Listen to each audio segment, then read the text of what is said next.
लोग कल ही करने वाले थे, परंतु दिल्ली में नेटवर्क को समाप्त कर दिया गया था, इसलिए हम लोग नहीं कर पाए।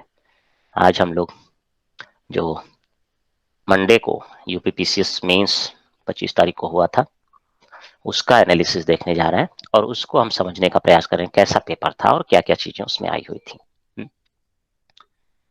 सबसे पहली बात कि जो यह पेपर हुए हैं वह सारे हम लोग जो पढ़ाए थे टेस्ट में था, और जो गेस मैंने दिया हुआ था उन सभी में आप लोगों को स्क्रीनशॉट भी मिला होगा, है ना। आपका क्या अनुभव है पहले मैं जानना चाहता हूँ इस पेपर को देखने के बाद। संगम आप भी लगभग पढ़ चुके हैं, हमारे यहाँ तो संदर्भित नहीं थे, यूपी संस्कृत संस्थान के संदर्भ में थे। मोनिका आप वीडियो म्यूट कर सकते हैं चाहे तो, कोई दिक्कत नहीं है। पेपर तो सर ठीक है, इस तरह है पेपर, उसमें तो अभ्यास की बहुत जरूरत है सर। अभ्यास और कंटेंट की सब अभ्यास करना चाहिए। जो मेंस दिए हैं बच्चे, उनमें से एक ने कहा कि सर बहुत अच्छे से पेपर हुआ, बस एक क्वेश्चन में 10 नंबर का प्रिपेयर नहीं किया था, कर नहीं पाया। आपके दिए हुए तो सारे थे मगर कर नहीं पाया, नहीं तो वह सारा कंप्लीट हो गया। और भी बहुत सारे बच्चे गए थे जो कि दिए हैं। चलिए तो पेपर को देखा जाए और मैं बताऊंगा कहाँ पर क्या क्या चीजें आई हैं। फर्स्ट पेपर में 9 प्रश्न टोटल आते हैं, टोटल 9 प्रश्न आते हैं। प्रत्येक खंड से 2-2 क्वेश्चन होते हैं। लास्ट जो खंड है जिसमें एस्से लिखे जाते हैं वह 9वां प्रश्न होता है। इसमें एक एस्से लिखना होता है, 6 एस्से दिए जाते हैं, लगभग 250 वर्ड में आपको कम से कम लिखना है, चाहे तो आप ज्यादा भी लिख सकते हैं, कोई ऐसा वर्डन नहीं है। और प्रत्येक जो बाकी जो है 4 सेक्शन खंड है, टोटल 5 सेक्शन होते हैं, उसमें 9 प्रश्न है। एक 9वां प्रश्न एक ही आता है 40 नंबर का, अन्य इसमें से आपको एक एस्से लिखना है। और बाकी के सभी में जो है 2-2 प्रश्न आते हैं अलग अलग प्रत्येक सेक्शन से। जो फर्स्ट सेक्शन है इसको कंप्लीट प्रिपेयर करना चाहिए, मैं पहले भी बताया हूँ। ये सारा इससे जो अभी टेस्ट सीरीज हुआ था सारे प्रश्न उसी के स्वरूप में है। आप लोगों में से कोई बताना चाहता है कोई प्रश्न, किसी को आता है?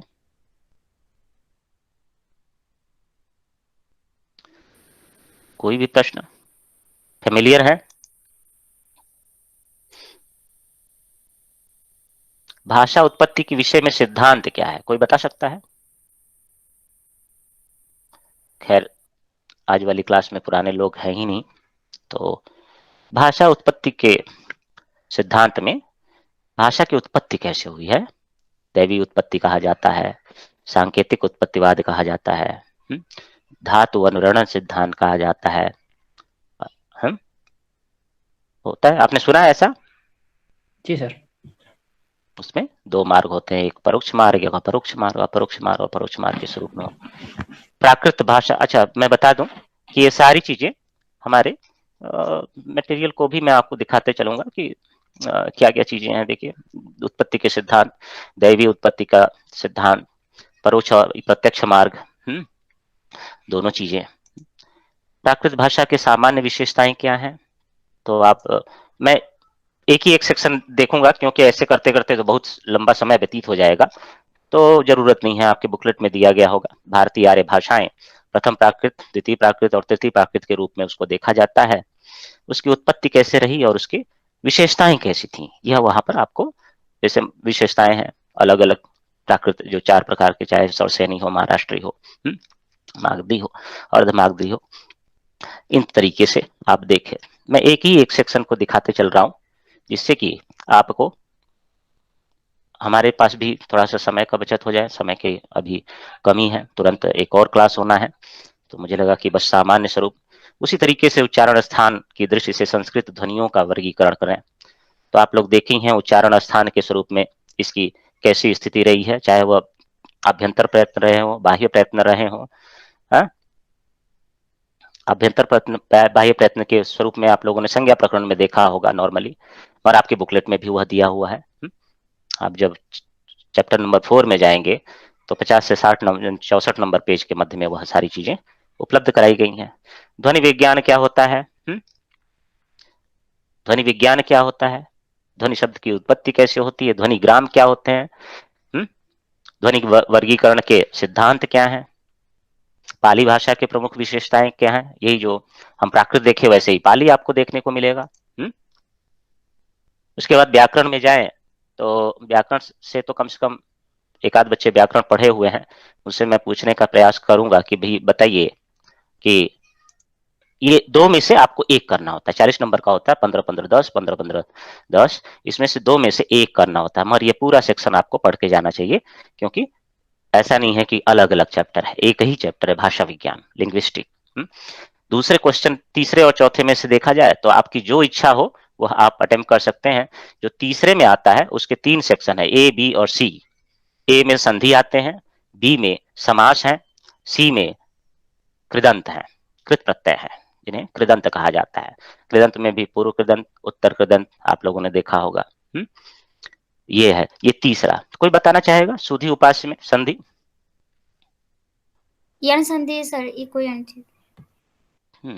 यहाँ पर 15 नंबर का है, 5 मार्क्स का दिया जाता है। और जब मैं क्लास लिया हूँ 5 मार्क्स दिए जाते हैं, तो मैंने बताया है केवल इको एनएच सूत्र न लिखें, उसकी और भी प्रक्रिया है। वो सारे भी आपको एड ऑन अलुंतस्य को भी लिखना पड़ेगा, यण प्रसिद्ध वाच्यों को भी लिखना पड़ेगा। वाग ईसा में आप लोग जानते ही हैं कौन सी है? यण सर।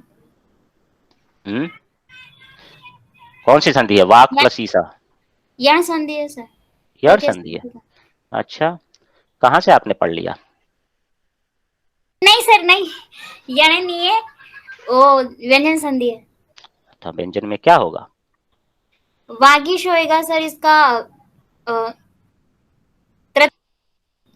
कब मतलब क वर्ग का तृतीय वर्ण आ जाएगा इसमें। कोई सूत्र?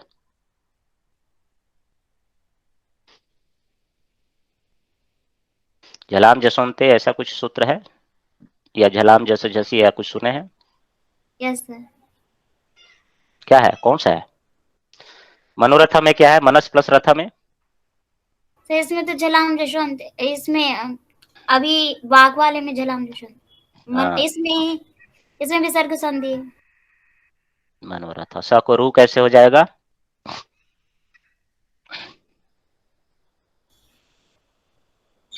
स को रू,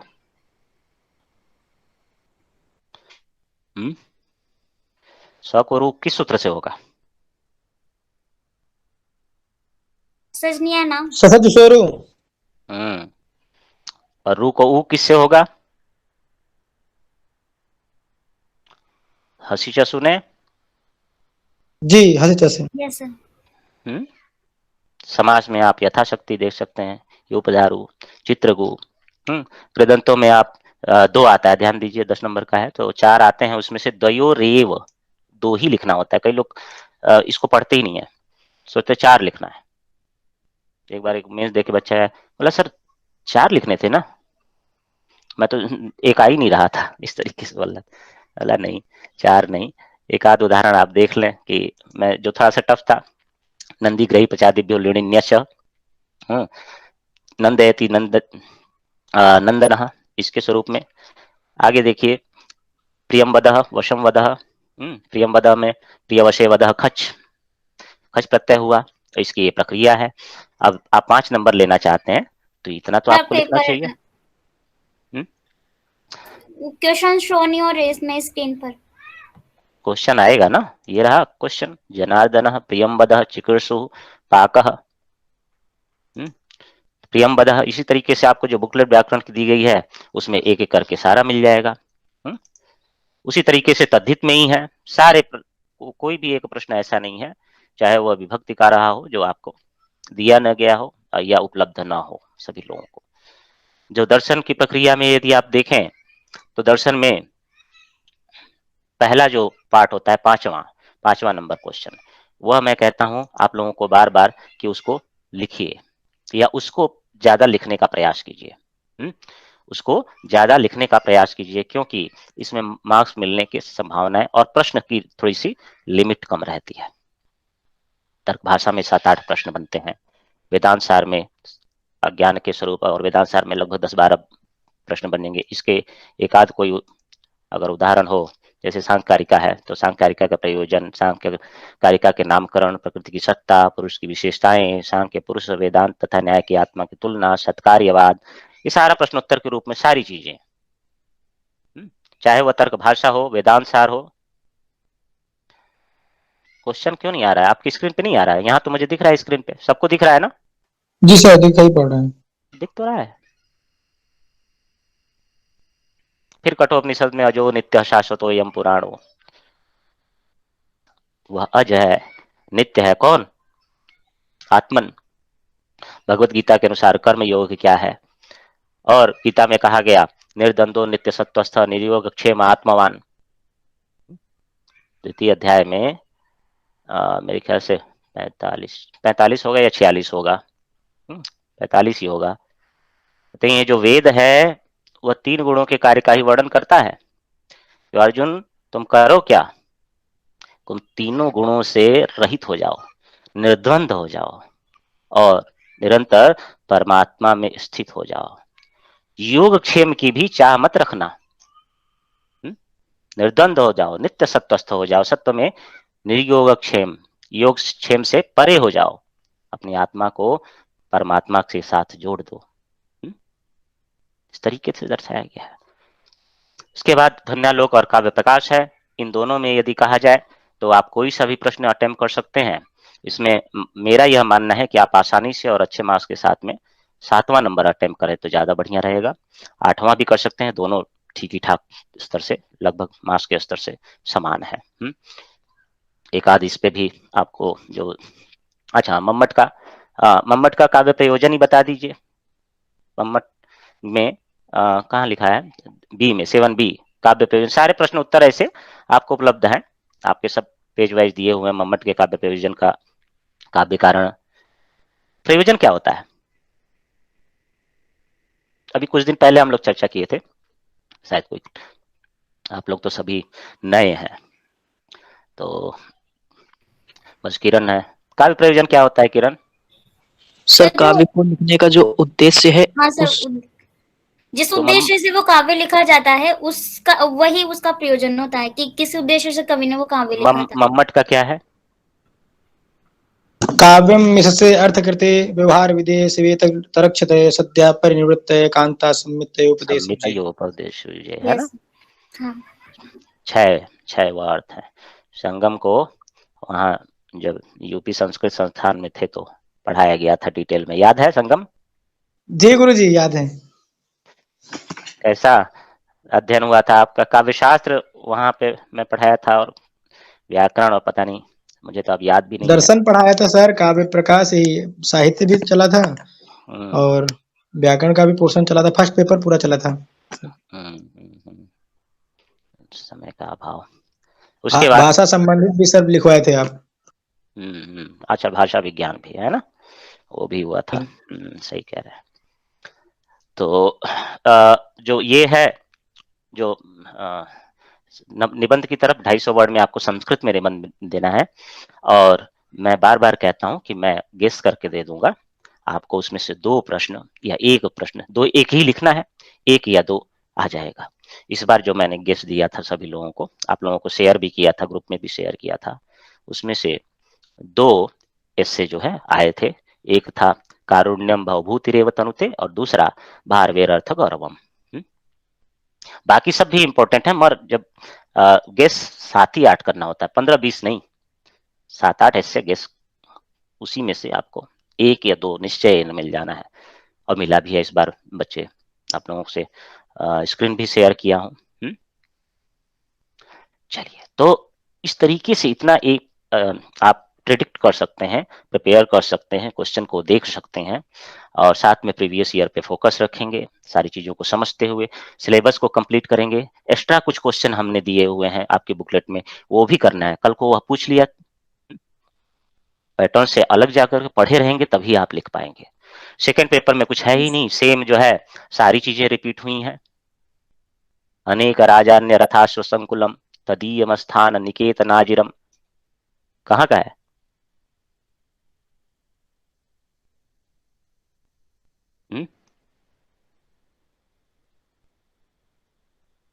बताइए। सर किराता सेकंड वाला पता है सर। अच्छा, सेकंड वाला क्रियातार्जुनियम का 16वां जो है उसमें है।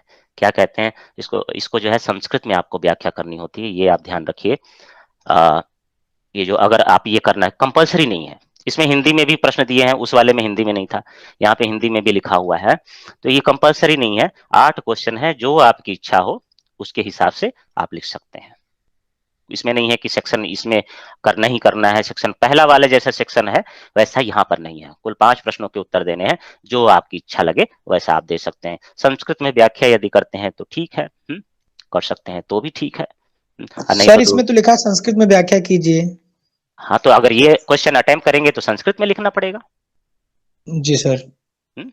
तो सर जैसे हम लोग सामान्यतया लिखते हैं, जैसे उसका अन्वय करके फिर व्याख्या करते हैं प्रत्येक शब्द की, वो व्याख्या मानी जाएगी कि उसका नहीं नहीं, सारभूत लिखना पड़ेगा कि श्लोक का? अन्वय अन्वय के बाद आप सरलार्थ बता सकते हैं, तात्पर्यार्थ बता सकते हैं, आपके बुकलेट में दिया गया होगा।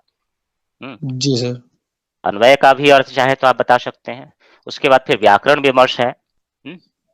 जी जैसे अब यहाँ पे ये लाइन दिया हुआ है, क्या है? अनेक राजान्य रथान स्वसंकुलम, तो क्या होगा इसका? समास लिखा हुआ है, आपको समास भी देना है। सभी रेखांकित पदों का विग्रह पूर्वक समास निर्धारित कीजिए। तो राज्ञाम समूहो राज्ञाम अपत्यानि पुमांसो वा राजान्याः क्षत्रियाः,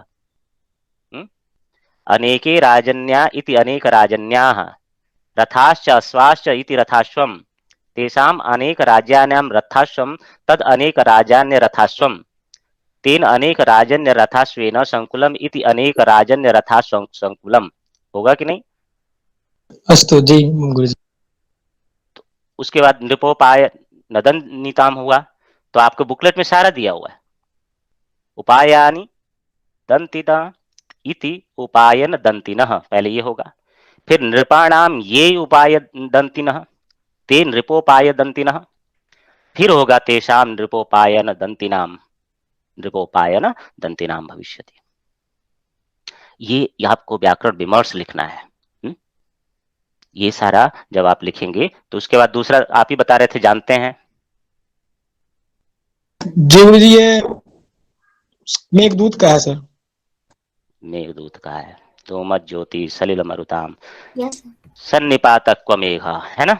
आपको जो है दिया हुआ है 2 की संस्कृत में आपको व्याख्या करना है, सारा आया हुआ है, सारी चीजें आप लोगों को उसी तरीके से दी हुई है।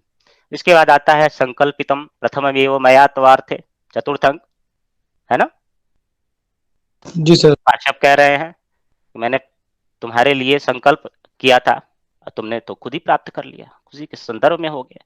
अब मैं चिंता नहीं रह गई, जैसे लग रहा है कि वह जो है आम्र के वृक्ष को हमने क्या किया। ये हुआ चौथा, इसी में यास्यति अद्य शकुंतलेति हृदय। ये अच्छा, दूसरा वाला जो क्वेश्चन है ना, इसको ट्रांसलेट करना है। ट्रांसलेट का मतलब है कि आपको केवल ट्रांसलेट करना है, ये नहीं कि कोई व्याख्या ऐड करनी है। या आप लोगों को केवल ट्रांसलेट दिया गया है, और ट्रांसलेट के साथ में एक लाइन में आप शुरू में बता सकते कहां से लिया गया, किसने क्या कहा है। एक लाइन में बताने के बाद सर आप अनुवाद एक प्रश्न था करके मेरा सर। बोलिए। तो सर इसको पंक्तिशः ट्रांसलेट करना है या जैसे अन्वय इसका करके, पूरा? अन्वय करके, जी सर, जी सर। पंक्तिशः नहीं, ठीक सर। अन्वय। पहले आप जी अन्वय लिखेंगे और उसके बाद फिर उसको जी सर। ट्रांसलेट कर देंगे, क्योंकि अन्वय अन्वय ही ट्रांसलेशन होता है ना। जी सर।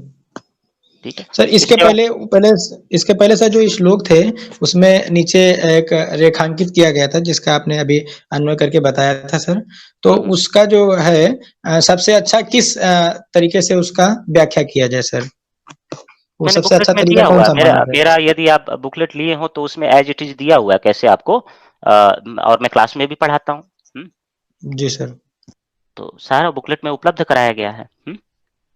उसमें दिया हुआ है कि इसके कैसे विमर्श होंगे, क्या क्या चीजें होंगी, आपको लिखना पड़ेगा 3-4 लाइन का, वो कम नहीं है, बहुत महत्वपूर्ण है, वही मार्क्स आपको बहुत अच्छे से दिलाएगा। इसमें सी में एक देख लीजिए, सूर्य गतो राम सूर्य दिवस इव लक्ष्मणो अनुगतः सूर्य दिव सावसा ने छाये व न दृश्यते सीता।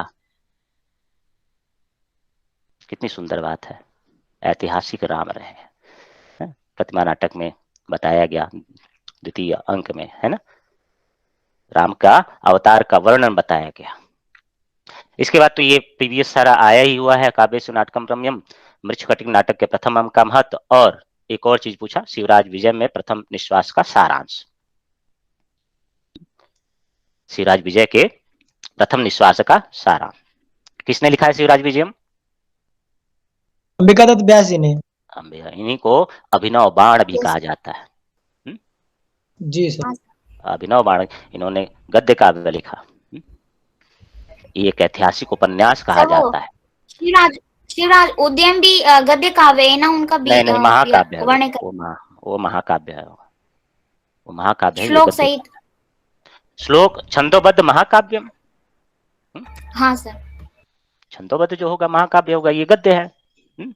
गद्य में ये ऐतिहासिक उपन्यास के रूप में इसको कहा जाता है, और कहा भी गया है गद्यम कविना निकषम वदंती, है ना। जी सर। तो यस सर। कैसे इन्होंने लिखा है, क्या क्या चीजें हैं, प्रथम जो आप लोग बुकलेट में दी गया है, प्रथम जो है निश्वास अलग अलग करके उसको आपको लिख देना था। अब इसमें से एक देख लेते हैं। अच्छा, आप लोगों को दर्शा देता हूँ।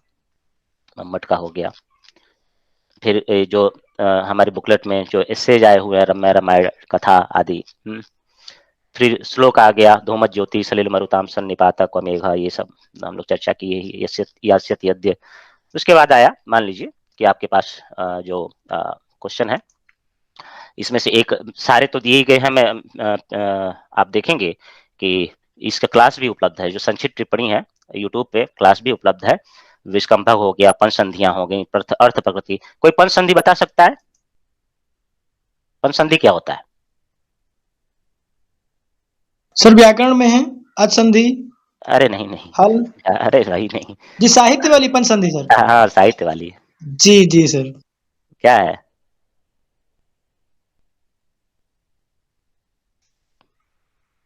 कुछ सर विस्मृत हो गया, अभी मैं ध्यान करता हूँ। अच्छा, गर्भ। अच्छा, एक और शब्द, विमर्श।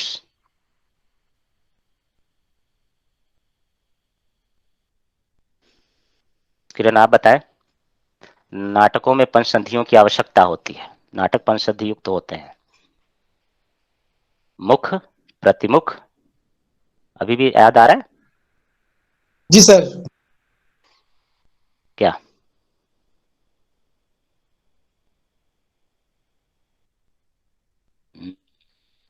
विस्कंभक, ये पंचसंधियों को आप लिखें, विस्कंभक।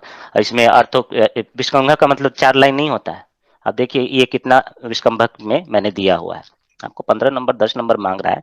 शुद्ध विस्कंभक, संकीर्ण विस्कंभक होता है, उसके उदाहरण साहित्य दर्पण में क्या लक्षण दिए गए हैं, क्या सारी चीजें बताई गई हैं।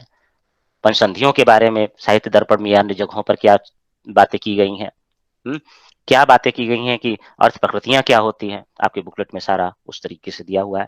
इसके बाद जो सारे प्रश्न हैं वो सब खंड काव्य हो गया, नाटक हो गया, गीति काव्य हो गया, ये सारे चर्चा में आते हैं ना।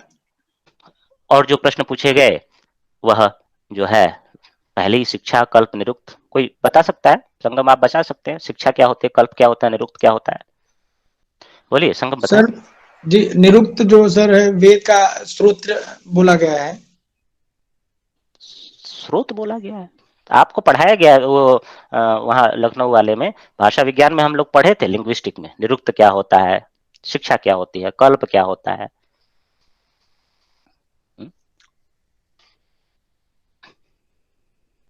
निरुक्त क्या करता है? शब्द की विवेचना करता है, व्युत्पत्ति करता है। व्युत्पत्ति शास्त्र को ही निरुक्त कहा जाता है ना। जी सर। शिक्षा में पाणिनि शिक्षा आती है। पाणिनि शिक्षा क्या होता है?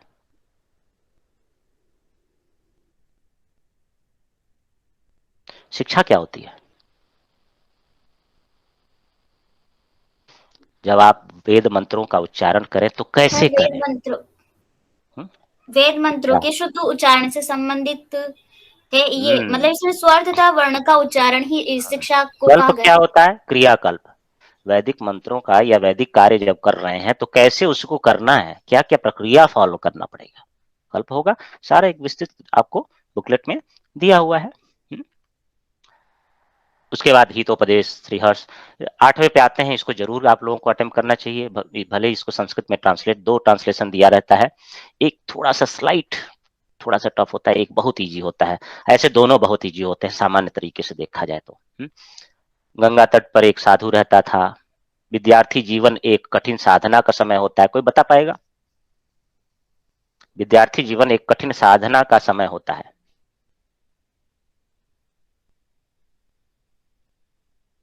विद्यार्थी जीवनम एका कठिन साधनाया वर्तते समयम भवति। भवति। या वर्तते भी लिख सकते हैं, वर्तते कहना थोड़ा सा सर वो तो है के अर्थ में आता है, गंगा तटे एकः साधुः, गंगा तटे एका साधु निवसति स्म।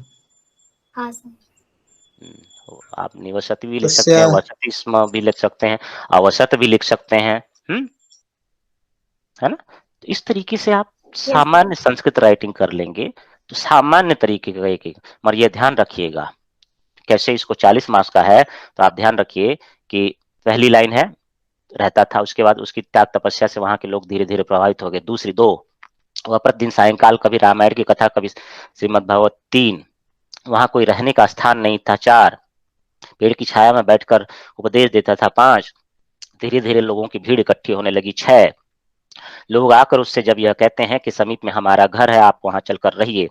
7 और वहीं खाना आपको मिलेगा। 8 और उसको बस्ती में रहना पसंद नहीं था। 9 ये 9 आप अलग अलग एक तरीके से ट्रांसलेट करने का स्वरूप रखिए। सर इनमें पॉइंट डाल के ट्रांसलेट कर सकते हैं ना ऐसे?